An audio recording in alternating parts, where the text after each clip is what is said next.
textos, porque hoje é dia das mães e vamos falar de uma mulher muito importante na vida da igreja. Então o anjo lhe disse, verso 30 do capítulo 1 de Lucas, então o anjo lhe disse, não temas, Maria, pois encontraste graça diante de Deus, ficarás grávida e darás à luz um filho, a quem darás o nome de Jesus. Ele será grande e se chamará Filho do Altíssimo.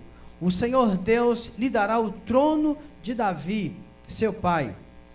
Verso 33. Ele reinará eternamente sobre a descendência de Jacó, e seu reino não terá fim.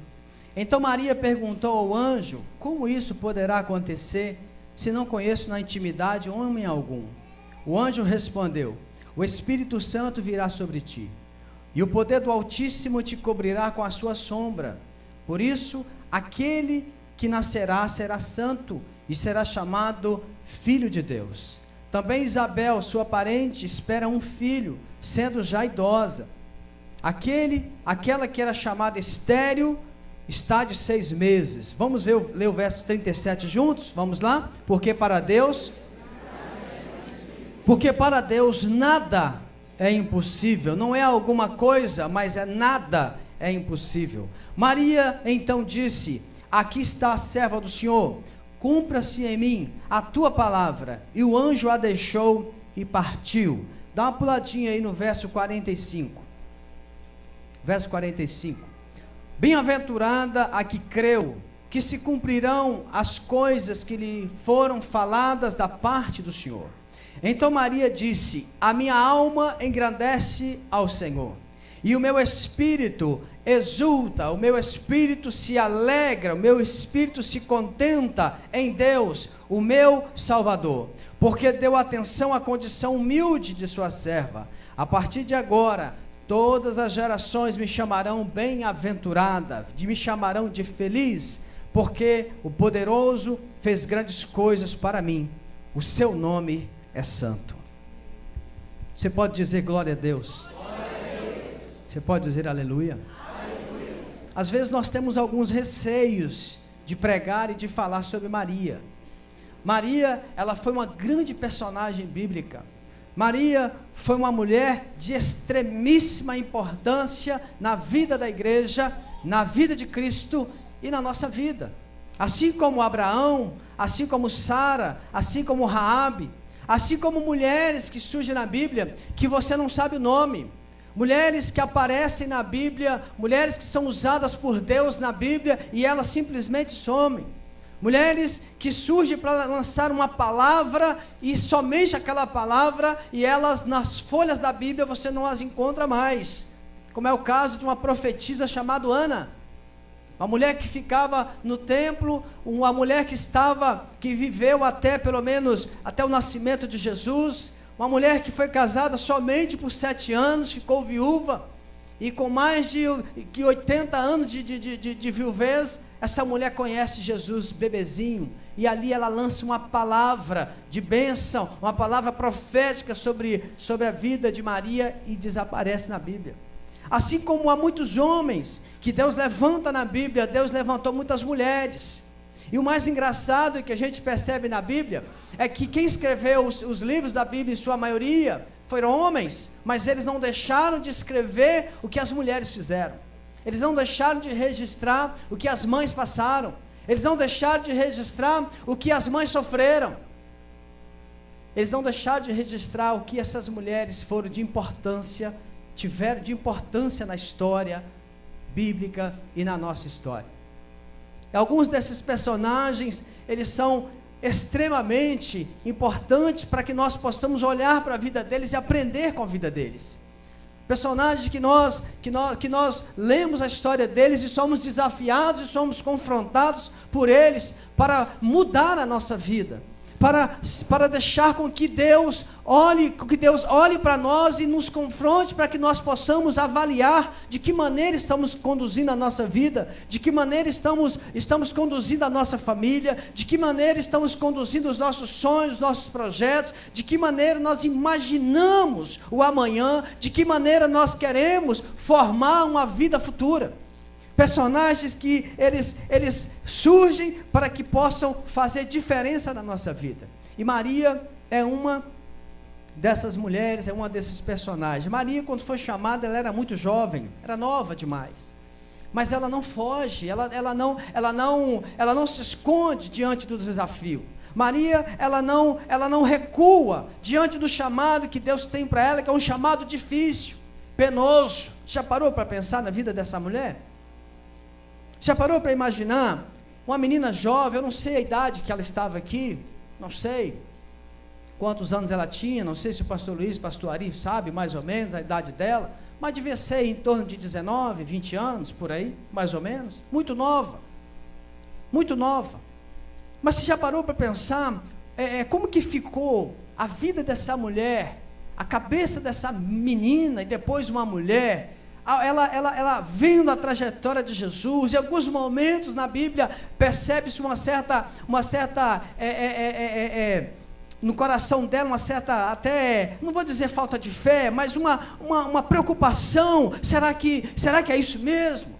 Lembra que nós lemos um texto na nossa célula, lá no livro de Marcos, quando os discípulos chegam para Jesus e falam assim: Jesus, tinha uma multidão na casa, Jesus, o Senhor está aqui, mas a sua família está lá fora, sua mãe está lá fora, seus irmãos, suas irmãs estão lá fora.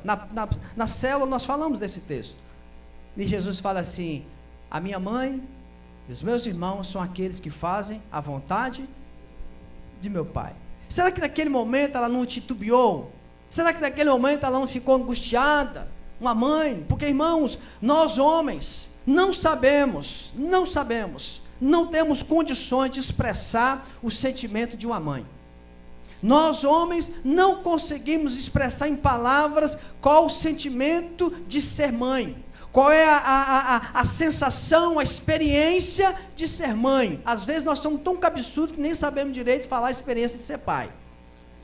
Mas a mulher ela consegue expressar através da sua vida, ela consegue expressar através das suas ações o que é ser mãe, porque eu acho que nem em palavras ela consegue. Se a gente chamar uma mulher aqui que já teve filho e falar para ela assim: conta para nós qual é a experiência de ser mãe, o que ela vai falar? Ela começa a chorar, porque ela vai dizer, não tem palavras para expressar, mas ela sabe o que é ser mãe. É por isso que muitas mulheres, na época atual também, e na época bíblica, uma mulher quando não tinha filho, ela se sentia humilhada, ela se sentia desprezada, ela se sentia jogada às margens da sociedade, porque era algo que os homens não podiam e nem podem e jamais poderão ter. Era algo que os homens não tinham controle, os homens dominavam as mulheres, os homens escarneciam as mulheres, os homens humilhavam as mulheres, até que Jesus veio e começou a mudar esse perfil. Jesus veio e começou a dizer que as mulheres eram tão importantes quanto os homens, as mulheres precisavam ser tão valorizadas quanto os homens, e as mulheres tinham sobre elas esse poder que elas têm até hoje de ter filhos, e era a única coisa que os homens não podiam, nem podem, nem poderão ter filhos. É por isso que Jesus, ele muda o perfil da maneira de tratar as mulheres. Ele vem e começa a tratar as mulheres como elas merecem. Ele começa a tratar as mães como elas merecem, com dignidade, com respeito, com honra. Jesus, ele começa a mudar todo o perfil de tratamento de uma sociedade com relação às mulheres. E nós queremos nesta noite, queridos, aprender um pouco com esta mulher, jovem mulher, uma mãe de um homem, de um ser que mudou a nossa história, que foi Jesus Cristo. A primeira coisa que eu quero destacar para você, para mim e para você, que sabemos que Deus existe, sabemos que temos um Deus, confiamos nele, andamos com ele. A primeira coisa que eu tiro da história dessa mulher está no verso 47. Ela diz no verso 47, quando ela faz esse cântico, ela diz: o meu espírito exulta em Deus, o meu espírito se alegra em Deus. A primeira coisa que eu tiro é que essa mulher, essa moça, ela era feliz servindo a Deus. Ela tinha alegria de andar com Deus. Ela tinha prazer de andar com Deus. Quem era essa mulher? Era uma menina simples. Ela era uma moça comum. Às vezes você lê algumas coisas, alguns devaneios de alguns escritores, que dizem que Maria foi escolhida porque Maria era puríssima. Maria já nunca tinha pecado, porque Maria, ela tinha uma luz, ela tinha assim uma aurora sobre ela, uns negócios meio doidos, que não tem nada a ver com a Bíblia. Maria era extremamente comum, só que ela temia a Deus, ela era feliz em andar com Deus, ela tinha satisfação em andar com Deus, ela era noiva de um carpinteiro. Quem que era o carpinteiro? Um homem comum, um trabalhador comum. Naquela época não era uma profissão que, eu acho que nem hoje, né, que dava tanto status, não era uma profissão que dava muito dinheiro. Essa menina era uma menina extremamente feliz com o que ela fazia, com o Deus que ela servia, era uma menina que tinha uma vida comum. Se você for ler aqui mais adiante, nesse capítulo que lemos, no verso 39, ela vai aonde está a sua prima Isabel, e a Bíblia diz aqui no verso 56, que ela ficou com Isabel 3 meses, mostrando o que dela? Uma simplicidade em ajudar alguém da família, ficou lá ajudando. Geralmente quando uma mulher é engravida e alguém da família pode, sempre está junto, ajudando, acompanhando a gravidez, não é assim? Alguém da família, quando a barriga já fica naqueles dias assim do 8º mês, aí vem alguém da família, 8º mês e meio, alguém chega junto. Geralmente, quem vem ficar junto com a grávida? A mãe. Porque a mãe sabe exatamente o que a filha está passando. A mãe sabe identificar o que a filha está passando. Maria, quando ela foi se encontrar com Isabel, e quando ela chega, que Isabel dá uma palavra para ela, quando ela sauda Isabel diz para ela: você está grávida do nosso Salvador. E ali eu acho que o Espírito Santo desceu ali, sapatearam, e o negócio ali pegou fogo, e orou em línguas, e o negócio ali ficou maravilhoso. Mas ela ficou 3 meses lá, uma menina simples.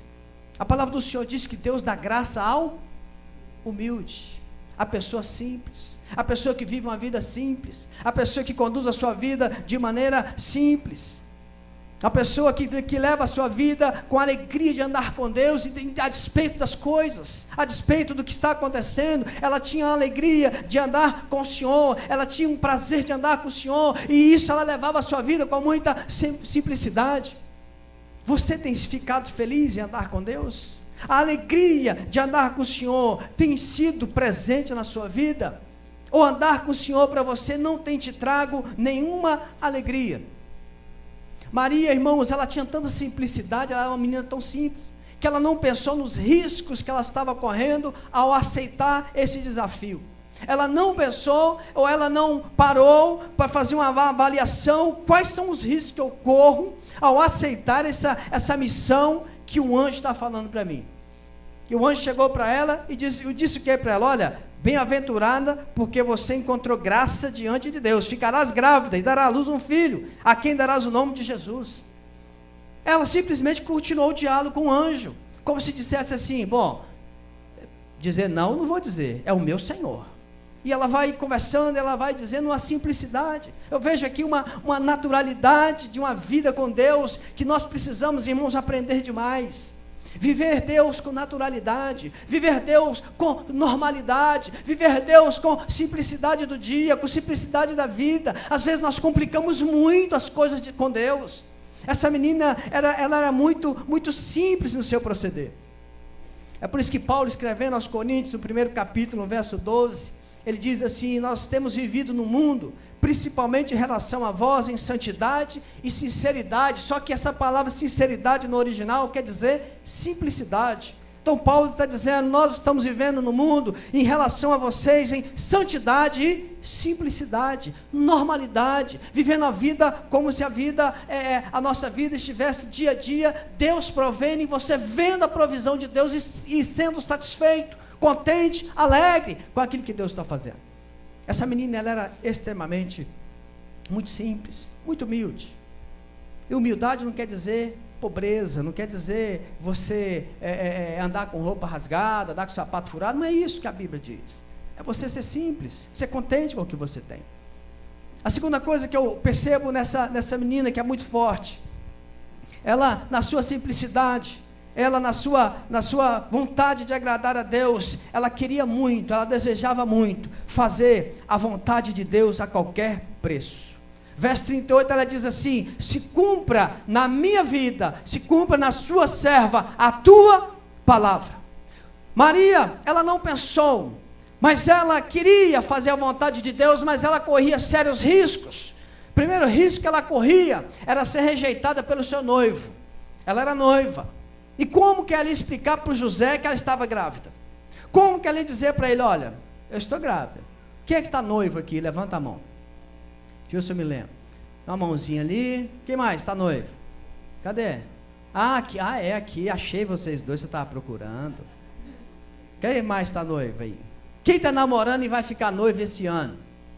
Fiz essa pergunta no ON. Aí meu filho levantou a mão. Eu falei: você pode até ficar noivo da Correia. Quem vai ficar noivo aí esse ano ou ano que vem? Levanta a mão, Ivo. Quem vai?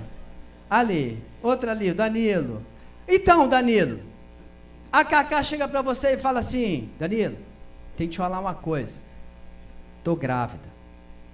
Aí você olha para ela e ela fala: mas não é de ninguém, né? É do Espírito Santo. Rapaz, você é branquinho, acho que você ia ficar vermelho, amarelo. Aí a gente imagina como que Maria falou isso para José. A gente imagina que Maria chegou para José, aí tinha uma rodelinha de santa, muito santa. José, eu tenho que te falar, eu estou grávida, mas é do Espírito Santo, José. Deus falou comigo. Como que você acha que foi? Aí você acha que José olhou para ela e fez como? A Bíblia diz que José não acreditou. José não acreditou nela. José ficou inquieto. Mas a Bíblia diz que ele era um homem justo, correto. O que ele pensou? Bom, essa menina é uma menina muito boa. Essa menina é uma menina de família. Essa menina é uma menina correta. E o que eu vou fazer? Eu vou separar dela. Eu vou, secretamente, eu vou deixá-la. Vou entregar aos pais, vou devolver aos pais. Ele era um homem correto. Era um homem sério. Ele não acreditou, irmãos. Vai para os versos aqui da Bíblia que você vai perceber mais adiante. Ele não acreditou. O coração dele apertou. Muita gente não gosta que a gente fale isso, mas é verdade. Depois você lê o texto com calma. E aí, o outro risco que ela não pensou. O que se fazia naquela época quando uma mulher estava comprometida com um homem? Porque uma noiva naquela época era um compromisso tão sério quanto um casamento. Era tão sério quanto um casamento. E hoje também é assim. O problema é que nós estamos, a cada dia mais, nós estamos desvirtuando o que a Bíblia diz. Se nós estamos comprometidos com uma moça, nós estamos aliançados com aquela moça, com aquele rapaz, para casamento. Então nós devemos a ela uma fidelidade, um respeito e uma honra, e ela também. Então qual o risco que ela corria naquela época? Ela poderia ser apedrejada. Lembra de uma mulher que foi pega em adultério? E trouxeram até Jesus e falou assim: mestre, está aqui, foi pega em adultério, e a lei diz que nós temos que apedrejar, matar. Ela corria o risco de ser apedrejada, de ser morta, de ser queimada, ou ela correu o risco de perder a sua vida. Outro risco que ela correu. Outro risco que ela correu, a família. Naquela sociedade, uma moça grávida, o que a família fazia? Rejeitava. A família não queria mais envolvimento. A família a colocava fora da aliança, fora da herança familiar, fora do meio familiar. Mas ela não pensou nisso. Eu fico imaginando, as mulheres, elas têm um perfil tão diferenciado. Você se lembra de uma passagem bíblica em Lucas, também Lucas capítulo 7? Lucas gosta de falar sobre as mulheres. É um dos evangelistas que mais cita ações de mulheres. Inclusive em Lucas capítulo 8, verso 1, é o único texto que cita mulheres que sustentam Jesus com as suas riquezas, sustenta o ministério de Jesus. Lucas capítulo 7 fala de uma mulher que ela era uma pecadora, provavelmente uma prostituta da cidade. E Jesus estava numa casa lotada de pessoas, obviamente homens, e essa mulher traz um vaso de alabastro, E essa mulher quer muito, ela quer muito saber a vontade de Deus na vida dela. E essa mulher, com esse ímpeto que as mulheres têm, quando a mulher coloca um negócio na cabeça dela, meu irmão, não tira, só o Espírito Santo. Quando a mulher decide que ela vai fazer, quando a mulher decide que vai conquistar um camarada, o que você vê de oração e jejum e voto nessa igreja é um negócio fora de série. Quando a mulher determina uma coisa, só Jesus para tirar, porque a mulher é determinada. A mulher, ela não desiste fácil. A mulher, quando ela quer fazer, ela vai, ela insiste, ela persevera. Enquanto ela não ouve uma palavra de Deus, enquanto ela não ouve uma palavra clara de Deus que é para ela parar com aquilo, ela não para. Ela vai até o final. E essa mulher, essa pecadora de Lucas 7, ela faz exatamente isso. Aquele monte de homens, fariseus, saduceus, todo aquele grupo, aqueles grupos religiosos, políticos da época, ela pega o vaso dela, entra na casa de Simão, vai até onde está Jesus, fica atrás de Jesus, Jesus sentado com os pés para trás, ela vem atrás, quebra o vaso de alabastro e unge Jesus. Enquanto ela não consegue fazer isso, ela não desiste. E aí, naquele momento, os fofoqueiros de plantão começam a pensar. E a Bíblia diz que eles pensam, e Jesus sabe o que eles estavam pensando. Ele diz assim: se ele soubesse quem é essa pecadora, ele não deixaria ela nem tocar. Só que Jesus sabia o que estavam pensando. E Jesus fala: essa mulher fez comigo o que você, Simão, deveria ter feito. Você deveria ter feito. Quer me ungir, me beijar. Ela chegou aqui, trouxe o óleo, não para de beijar os meus pés, não para de me ungir. Uma mulher, quando ela quer fazer a vontade de Deus, irmãos, uma mãe, quando ela quer ver a vontade de Deus na vida dos seus filhos, ela supera os obstáculos que nós homens, nós pais, muitas vezes não conseguimos. Uma mãe, quando ela determina no coração dela que aquele filho, ela não vai soltar mais por nada, ela vai até o final, até as últimas consequências, porque a mulher tem esse ímpeto, a mulher tem essa força dentro dela, essa coisa dentro dela que nós homens muitas vezes não temos. Observe a igreja, quantos de nós homens participamos de orações, por exemplo, quando é convidado? Quando faz um culto de homem aqui, é isso para trazer os homens. Culto de mulher, igual semana passada, lotou a igreja. Não tinha nem espaço mais. Porque as mulheres, elas têm dentro dela essa determinação de fazer, elas querem fazer. As mulheres parece que tem algo dentro delas que elas querem agradar a Deus mais do que os homens. Parece que elas têm dentro delas um negócio que eu não sei o que é, que quando fala das coisas de Deus e elas temem a Deus, elas vão para a chuva, elas enfrentam lugares. Esse dia agora fiquei sabendo da minha esposa, que temos uma irmã aqui na igreja, que acho que ela não bate bem da cabeça não, é a Renata. Essa menina vai para evangelizar, ela foi na chuva, irmão, na chuva, num beco, um beco de traficante, foi lá, porque ia fazer uma casa de paz, pega um guarda-chuva, vai. Imagina se um homem vai fazer isso. Não faz. Amém, homens? Amém. Você pode não responder não, mas é verdade. O homem, ele olha a chuva, está chovendo. A mulher fala, vamos ou não vamos? Vamos ou não vamos? É verdade, às vezes nós somos meio calçolão mesmo. Nós desistimos muito fácil, irmãos. E ela foi lá, acabou que ela chegou lá, sabe o endereço, acabou encontrando uma menina que traficava, e conversou com a menina já quer fazer casa de paz também, e as coisas vai. Essa é a verdade. As mulheres, quando falam de fazer as coisas de Deus, elas vão, elas não medem esforços, pode olhar, quando nós chamamos alguém para trabalhar no ministério, aí vem, precisamos de 20 pessoas, aparece 19 mulheres, um homem. Verdade, porque a mulher parece que dentro dela tem um negócio para fazer a vontade de Deus, e Maria mostra isso com muita clareza. Ela não quer saber de risco, ela podia morrer, ela podia ser apedrejada, ela podia ser rejeitada pelo noivo, ela podia ser abandonada pela família, mas ela fala, não, eu quero fazer a vontade do Senhor, seja feito sobre a tua serva a palavra do Senhor. E nós temos, irmãos, como homens, aprender isso com essa mulher. Nós temos que deixar que a palavra de Deus, a vontade de Deus se cumpra na nossa vida, mesmo que para isso nós corramos riscos, mesmo que para isso nós tenhamos problemas, mesmo que para isso nós teremos dificuldades, nós seremos afrontados, nós perderemos o emprego, mas eu sou sustentador, mas quem te mantém é Deus, meu irmão.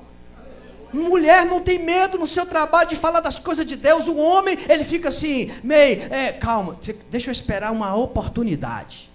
A mulher ela é mais impetuosa, a mulher quer fazer a vontade de Deus, a mulher parece que tem mais facilidade de fazer a vontade de Deus do que nós, e nós temos que quebrar isso na nossa vida como homens, e algumas mulheres também, que ficam se acomodando.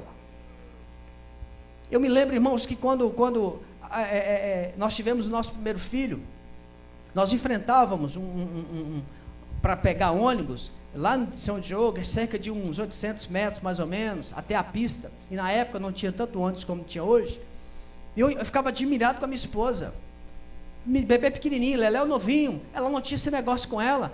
Na época nós tínhamos os nossos grupos familiares, que nós começamos a trabalhar com célula, foi mais ou menos aí no ano final de 99, por aí, 2000 viemos para cá, mas continuamos em 2001, não tinha esse negócio com ela. Ela pegava o Leléu aqui do lado, levava as bolsas, às vezes eu falava assim, toma amor, leva a chave da casa também, e eu ia só do lado sem nada.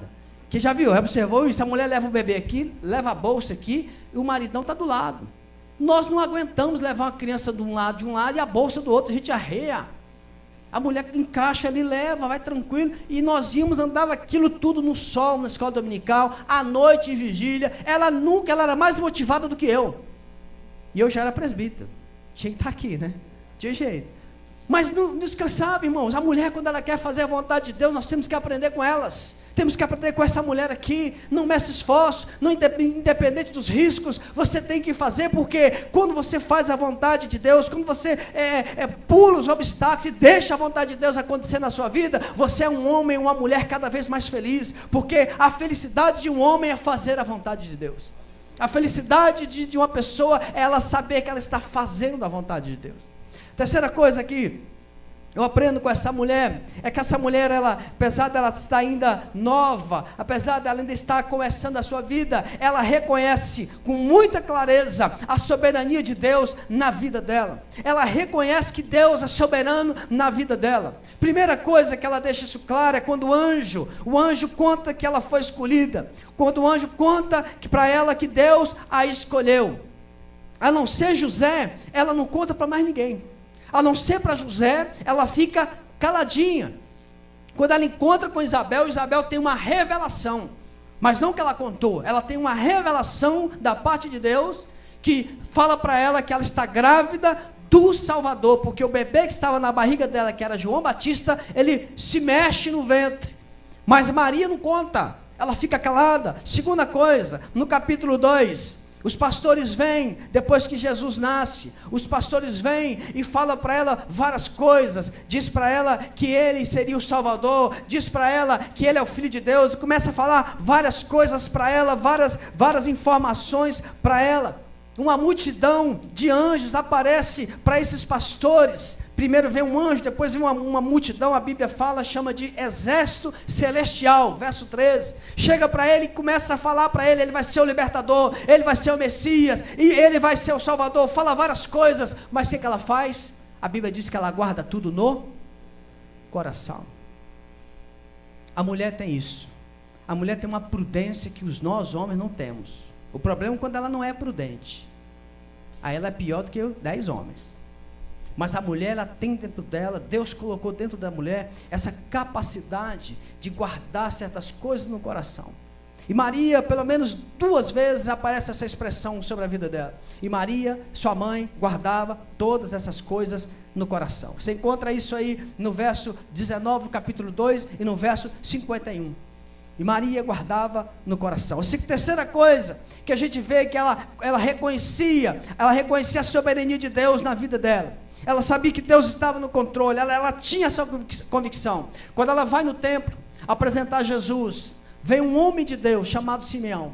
Esse homem vem, e esse homem tinha uma palavra profética de Deus, que ele não morreria antes de ver Jesus, o Salvador. E ele chega até ela, e quando ele vai até ela, ele começa a lançar mais palavras de revelação, dizendo para ela que este era o Salvador, que este era o que Deus tinha falado que viria, e junto com ele, logo em seguida, vem a Ana também, e fala para ela também a mesma coisa, mas o que ela faz? Ela se cala. Mas Simeão lança uma palavra sobre ela muito forte, que eu queria que você lesse junto comigo. Apesar dele falar as palavras proféticas, ele lança uma palavra para ela terrível, uma palavra muito dura, uma palavra muito doída, no verso 35. No final do verso 35 ele diz assim, na minha versão diz assim: quanto a você, uma espada atravessará a sua alma. Como que está aí na sua versão? Verso 35, vamos ler juntos?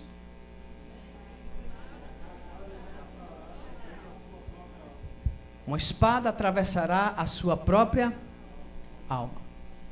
E a Bíblia diz que Maria guardava essas coisas no coração. Quando uma mulher que teme a Deus guarda certas coisas no coração, o primeiro passo dessa mulher é apresentar a Deus continuamente em oração. Uma mulher, quando guarda uma coisa no coração, uma mulher de Deus, uma mulher que teme a Deus, e ela vê a circunstância que está acontecendo, ela guarda aquilo no coração. Essa mulher, ela não sai espalhando para os outros, mas ela vai espalhar no reino espiritual, ela vai orar diante de Deus. E eu acredito que Maria fez exatamente isso. Eu acredito que ela pegou essas coisas e ficava orando, e ficava colocando diante de Deus, mesmo que ela não entendia direito. Se você for ler direitinho a história de Jesus, quando Jesus se perde, ele já estava com uns 12 anos, e eles estão indo para a festa, e Jesus se perde deles. Depois eles voltam para Jerusalém, depois de 3 dias encontra Jesus. A Bíblia diz que ele diz para ela assim: olha, você não sabia que eu estava na casa de meu pai? Mas a Bíblia diz também que eles, tanto ela quanto José, não entendiam direito. Por que ele falou isso? Mas como que ela não entendia? Ela não teve uma revelação que Jesus era o Filho de Deus? Ela não teve a revelação de que ele seria o Messias? Ela não teve a revelação que ele seria o Salvador? Ela não teve a revelação de anjos, de multidão de anjos? Mas a Bíblia fala que certas coisas ela não entendia. E eu vejo aqui a fraqueza que a Bíblia fala que a mulher tem. A mulher, a fraqueza não, a fragilidade, melhor dizendo. Pedro disse que a mulher é a parte mais frágil. Por isso, marido, você que é filho, entenda uma coisa: tem certas coisas que você compreende melhor do que a sua mãe. Tem certas coisas que você entende melhor do que a sua mulher. Tem certas coisas que as mulheres precisam de nós, para estar do lado delas, para auxiliá-las, para ajudá-las e para resolver. Irmãos, eu quero que você me perdoe se você faz isso, mas eu acho um absurdo. Por exemplo, eu acho um absurdo certas coisas do lar, a mulher que resolve. Certas atividades do lar, por exemplo, consertar um cano quebrado, pintar a casa, não sei quem pinta a casa, arrumar um negócio que quebrou lá na casa, o piso que está quebrado. Eu acho um absurdo a mulher resolver isso. Sinceramente, eu acho um absurdo. Não é querendo aqui ser um romântico ultrapassado, mas eu acho um absurdo. Isso são tarefas de homens. Resolver. Ah, pastor, mas o senhor está excluindo a mulher do mercado de trabalho. Não, meu irmão, não estou excluindo a mulher do mercado de trabalho. Eu acho bonito quando eu vejo uma mulher, já vi esses dias, uma mulher dirigindo um ônibus, mulher dirigindo um caminhão. Tem uma menina era da minha célula, que é a Altacila. A Altacila dirige os carrão grandão, um Kombi, e dirige por tudo quanto é lado. Que dirigir Kombi tem que ser muito motorista e muito crente. Irmãos, é tal da Kombi, ô troço. Aí um dia eu levei uma menina, uma jovem da igreja, e deixei ela dirigir a Kombi. Foi a Natália. Ela quase foi arrebatada pelo Espírito Santo. Ela achou o máximo dirigir uma Kombi. Nós até gravamos um vídeo. Falei, coitada dela, não sabe o que aguarda. Então certas coisas, irmãos, não dá para a mulher fazer. A mulher precisa, a mulher tem dentro dela essa fragilidade que Deus deixou, essa fragilidade que Deus colocou para que ela possa entender que ela precisa do homem como companheiro. Ela precisa de um homem como companheiro. Mas a Bíblia fala que Maria, ela guardava essas coisas, mesmo não entendendo direito. E como mulher de Deus, eu não tenho dúvida que ela orava, ela buscava Deus, ela deixava diante de Deus. As coisas na vida iam acontecendo, e as coisas iam acontecendo, as coisas foram chegando num ponto que Maria olhou e viu que a coisa estava começando a ficar muito difícil. E aí a gente entende por que Simeão, e ela entende também por que ele disse essa palavra para ela. Uma espada vai atravessar a sua alma. Você sabe o que eu aprendo aqui com essa mulher? Que eu e você não temos o direito de desistir de Deus. Eu e você não temos o direito de desistir de Deus. Você não tem esse direito. Porque você já imaginou Maria cuidando de Jesus? Pequeno, bebê, numa manjedoura, não tinha um conforto, não tinha nada. E esse menino vai crescendo como um bebê normal, amamenta, cresce, ela começa a alimentar, noites com ele, dias com ele, brincando com ele, porque tem muita gente que acha que Jesus não teve uma vida comum de criança. Jesus teve sim uma vida de criança, ele brincou, acredito que ele brincou muito com o pai José, até José morrer, e quando ele começa o seu ministério com 30 anos, já um homem formado, olha a história de vida que Maria teve com esse homem, com esse filho, olha a história de vida, você que tem filho, eu tenho um filho de 17, um de 14, imagina a história que você tem com o seu filho. Ele pode ter um filho como o da Marluce, que tem 30 dias, Marluce já tem uma história com ele, mas o Gustavo de 30 dias, isso já faz uma diferença nas emoções da Marluce e do Gustavo, 30 dias só que eu estou dizendo. Agora imagina um menino de 1 ano, de 10, de 20, agora imagine de 30, imagina um menino de 30 anos, e no dia que aconteceu a Via Crucis, ela estava ali olhando tudo, o filho dela sendo preso, o filho dela apanhando, o filho dela sendo humilhado, o filho dela, as pessoas cuspindo na cara dele, cuspindo, os filhos dela colocando uma coroa de espinho, e ela olhando aquilo, e ela não podia fazer nada. Imagina, será que nesse momento essa palavra veio à mente dela?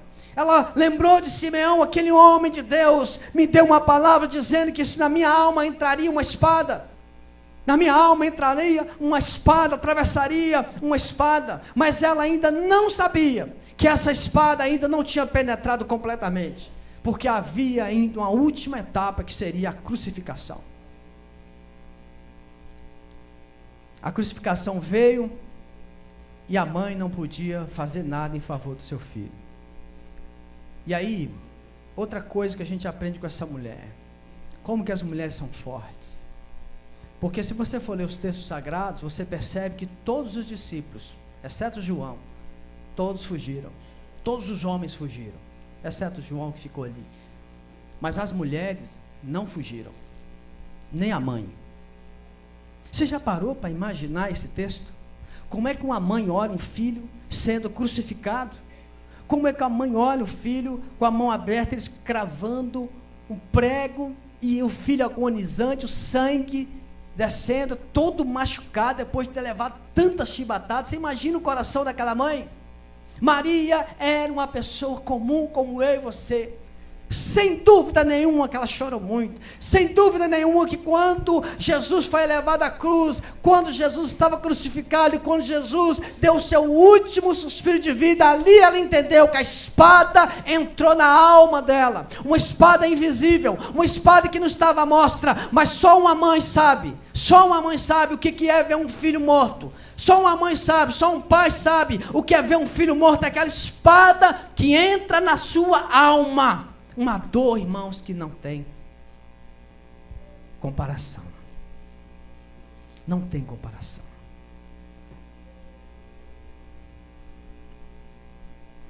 Eu não consigo, irmãos, expressar com palavras a dor, a angústia e o desespero daquela mulher. Mas ela que estava lá vendo tudo. Nós homens talvez não tenhamos essa força, nós somos muito brutalhados, macho, mas irmãos, nessas situações nós somos extremamente fracos. As mulheres são fortes. Ela conseguiu ver aquilo tudo. Se você já teve alguém que morreu perto de você, depois da morte dá uma sensação de solidão, um vazio, algo assim estranho. Na semana passada, o nosso diácono aqui, Pablo, ele teve uma espada que penetrou na alma dele. Na semana passada, quando ele perdeu um filho de uma maneira bruta, este homem poderia expressar um pouco o que é essa espada que entra na alma. Uma dor que não tem nada que descreva. Agora, se você que está aqui hoje conosco, eu quero dizer para você que a dor da alma dessa mulher serviu para que você pudesse ter vida e vida em abundância. A espada que entrou na alma dessa mulher serve para que você e eu possamos escolher entre a vida eterna ou o sofrimento eterno. A espada que entrou na alma dessa mulher, dessa mãe, serve para que você e eu possamos pensar: o que estou fazendo da minha vida com Deus? O que estou fazendo do meu relacionamento com Deus? O que eu estou semeando na minha história com Deus? Irmãos queridos, se hoje nós podemos daqui a pouco participar dessa ceia, e a ceia não é da Igreja Evangélica Vida, mas é do Senhor. Se você é de outra igreja evangélica, se você está em comunhão com a sua igreja evangélica, se você está bem com Deus, você tem que participar. Por quê? Porque isso aqui é um sinal, é um símbolo daquela espada que entrou na alma de uma mãe, porque ela trouxe no seu ventre o Salvador que morreu por mim e por você. Maria só é novamente citada no livro de Atos, capítulo 1, verso 13 ao 14, acho que é verso 14. E você vai ler o texto, você vai perceber que Maria está lá na igreja, voltando, ou nunca deixando de ser aquela pessoa comum da vida da igreja. Estava lá no meio dos irmãos orando, aguardando a descida do Espírito Santo, aguardando o enchimento dos crentes do Espírito Santo, para que ela pudesse continuar o que ela tinha para fazer. A espada penetrou na alma dela, mas a espada não a matou. A espada não a deixou em desespero. A espada não fez que ela abandonasse o Deus que ela confiava. E nessa noite, esse Deus está aqui para dizer para você: você pode estar com uma espada na sua alma. Você pode estar com a sua alma sendo encravada por uma espada, como diz lá em Hebreus, uma espada de 2 gumes. Uma espada que corta quando entra e quando sai. Mas eu quero dizer para você que Deus está aqui para dizer para você que essa espada Ele tira para que você tenha vida e vida em abundância. Nessa noite Deus quer convidar você para você dar um passo de relacionamento mais íntimo com Ele, porque para fazer a vontade de Deus, querido, para fazer a vontade de Deus, você precisa, em primeiro lugar, ter relacionamento com Deus. Em segundo lugar, você tem que buscar a Deus. Em terceiro lugar, você tem que estar convivendo com os santos. Em quarto lugar, você tem que estar à disposição de Deus. Muita gente diz assim: eu quero que Deus faça a vontade dele na minha vida, mas não busca Deus nesse sentido, não se coloca à disposição, não diz para ele: eis aqui o teu servo, faça como bem lhe convier. Nessa noite Deus chama você para ter um compromisso e um relacionamento com Ele. Queria convidar você para fechar os seus olhos, baixar a sua cabeça, vamos orar. Queria convidar os meninos para tocar uma canção, dedilhar uma canção para nós, porque nós, nessa noite, queremos que Deus nos ensine a fazer a vontade dEle a qualquer preço, que Ele nos ensine a crer na soberania dEle, que Ele nos ensine a jamais desistir dEle. O Salmo 143, no verso 10, o salmista diz: ensina-me a fazer a Tua vontade, pois Tu és o meu Deus, que o Teu bondoso Espírito me conduza por terreno plano. Ensina-me a fazer a Tua vontade, pois Tu és o meu Deus. Para me chamar Deus de Deus, eu preciso ter uma aliança com Ele. Para me chamar Deus de Deus, eu preciso andar com Ele. Para me chamar Deus de Deus, não basta eu dizer que eu creio nele, que eu acredito nele. Eu preciso andar com Ele. Eu preciso ter uma aliança com Ele. Eu preciso estar à disposição dEle. Eu preciso me colocar à mercê dEle. E nessa noite, querido, eu quero convidar você que está aqui, você que ainda não fez uma aliança com esse Deus, você que ainda não fez uma aliança com Jesus, você que ainda não se entregou para Jesus, eu quero te convidar nessa noite. Deixa Jesus tirar essa espada que está na sua alma. Deixa Jesus falar para você no seu ouvido quanto que você vai andar com Ele de maneira mais pessoal, de maneira mais íntima. Se você está aqui e ainda não entregou a sua vida para Jesus, está seguindo Jesus de longe, está seguindo Jesus pelo que você ouviu falar, eu quero pedir a você, se você assim quiser, levante uma das suas mãos, entregue sua vida hoje para Jesus. Aonde você estiver sentado mesmo, orando e me ouvindo, se você hoje quer entregar sua vida para Cristo, levante uma das suas mãos, porque é hoje que Ele vai tirar essa espada da sua alma. É hoje que Ele vai dizer para você: é tempo novo, é vida nova, é coisa nova na sua vida, um caminho